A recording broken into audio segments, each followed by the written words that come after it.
আর মাত্র একটি দিন বাদেই প্রয়াগরাজে মহাকুম্ভের প্রথম শাহী স্নান। পুণ্যলাভের আশায় গঙ্গা স্নানে মহাসমাগম।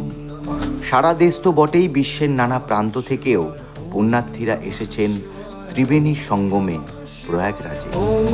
বিভিন্ন সাধু সন্তরা তাঁবু ফেলেছেন, চলছে ধর্মীয় আচার অনুষ্ঠান। এই পূর্ণলগ্নে হাজির অসংখ্য নাগা সাধুরাও। শুধু প্রয়াগরাজের মহাকুম্ভ নয়, এই রাজ্যের গঙ্গাসাগর মেলাতেও নাগা সাধুদের ভিড় চোখে পড়ার মতো। নাগা সন্ন্যাসীরা সম্মানিত তপস্বী, যারা তাদের জীবনকে আধ্যাত্মিক অনুশীলনের জন্য নিবেদন করেন, সমস্ত জাগতিক সংযুক্ত ত্যাগ করেন। তাদের উৎপত্তি হাজার হাজার বছর আগে। তাদের ইতিহাস এমনকি বিশ্বের প্রাচীনতম সভ্যতা মহেঞ্জোদড়োর প্রত্নবস্তুতেও প্রদর্শিত হয়। এই ধ্বংসাবশেষগুলি দেখায় যে নাগা সাধুরা তারা পশুপতিনাথ রূপে ভগবান শিবের উপাসনা করছেন। নাগা শব্দটি সংস্কৃত শব্দ থেকে এসেছে, পর্বত বা পাহাড়ের আশেপাশে বসবাসকারী কেউ। এটি তাদের তপস্বী জীবন, সমাজ থেকে দূরে বসবাসের প্রতীক।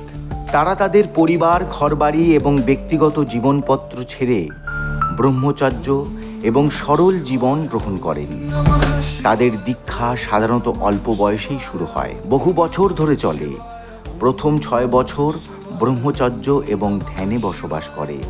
আরও 12 বছর কঠোর অনুশীলন পরে অবশেষে নাগা সন্ন্যাসী হিসেবে স্বীকৃত হয়। নাগা দীক্ষার সময় 2 ধরনের নাগা সাধু প্রস্তুত করা হয়।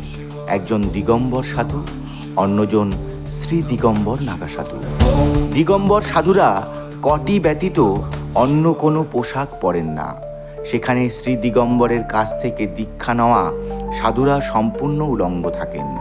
সবচেয়ে কঠিন শ্রী দিগম্বর নাগা সাধু হওয়া। নাগা সাধুদের জীবনযাত্রা নিয়ে মানুষের আগ্রহ চিরকালীন।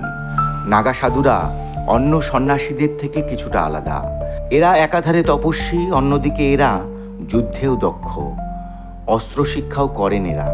কথিত আছে আদিগুরু শঙ্করাচার্য নাগা সাধুদের শিক্ষা দিতেন হিন্দু ধর্মকে রক্ষা করার।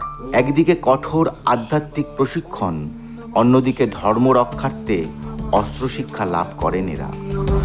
নাগা সাধুরা শোবার জন্য কখনো খাট বিছানা ব্যবহার করেন না। এরা শীত, গ্রীষ্ম, বর্ষা 12 মাস খালি মাটিতে শুয়ে থাকেন। দিনের 24 ঘন্টায় একবার প্রসাদ পান। ভিক্ষে করেই নিজেদের খাদ্য সংগ্রহ করেন। কিন্তু একদিনে মাত্র 7 বাড়িতে ভিক্ষার জন্য প্রার্থনা করতে পারেন। 7 বাড়িতে কিছু না পেলে সেদিন অভুক্ত থাকতে হয় এদের। এই পথে একজন নাগা সন্ন্যাসী নিজের ও পরিবারের সদস্যদের জন্য পিণ্ড দান করে আসেন। গৃহ সংসারের সব মায়া কাটিয়ে ঈশ্বর সাধনায় নিজেকে নিবেদন করেন। আর এই সাধনায় ষড়রিপুর ঊর্ধ্বে উঠে জীবনের এক পবিত্র মহাজ্যোতির আলোর অন্বেষণে এগিয়ে চলেন। এই খবরন।